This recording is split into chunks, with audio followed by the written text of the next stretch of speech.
Okay, tonight we're going to go over tank tread or track repair. Now these are all the rubber tracks. On these toys, over time, ozone and UV has an effect on this rubber and it breaks it down. And you'll get some pretty aggressive cracks all the way around these. Normally you'd have to pitch these, but I've come up with a repair that I started a couple years ago, and it seems to work quite well. So take the tread off. These wooden radiuses I cut. This way you can lay the track up on there and work on it. If it's not too brittle, you can actually thumbtack it in place.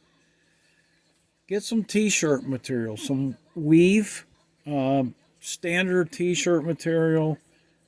You want to keep it as thin as possible on these smaller tracks. As you go and increase up to like Bulldog tank, Remco Bulldog tank, you can go up to 3 millimeter. Say this is one millimeter. Go ahead and cut out a piece as large as you need to work with and cut the strips whatever length you're going to need and whatever width, and cut it with parallel with the ribbing.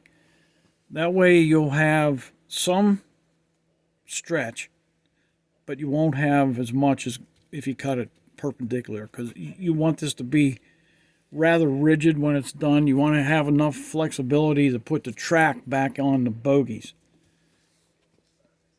So get some CA glue, tack this down. Okay, run a bead a short ways, smooth that out, and start to lay the material along the track.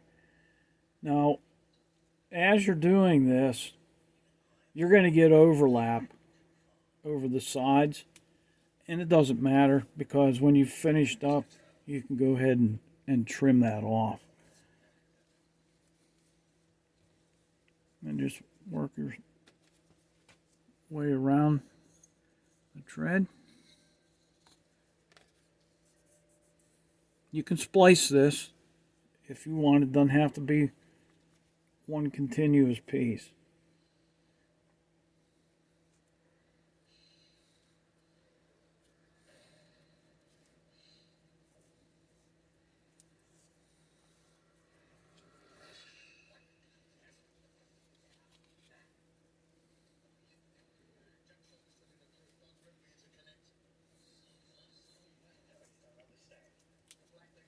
And you can also feel, once you do this, of course this track is inside out to work on it. But once you've finished, you can turn it back and you can fill in any noticeable cracks with the super glue. Now, I don't recommend using zip kicker or anything with the glue, because when you use this, it makes the glue very brittle. There's still some flexibility that remains just using the straight super glue with being this thin on the track. When you've gone all the way around, finished your splice, you got a track that was stronger than what it was originally. So I'm going to go ahead and finish up this Soviet T-34 tank, and that's it. See you later.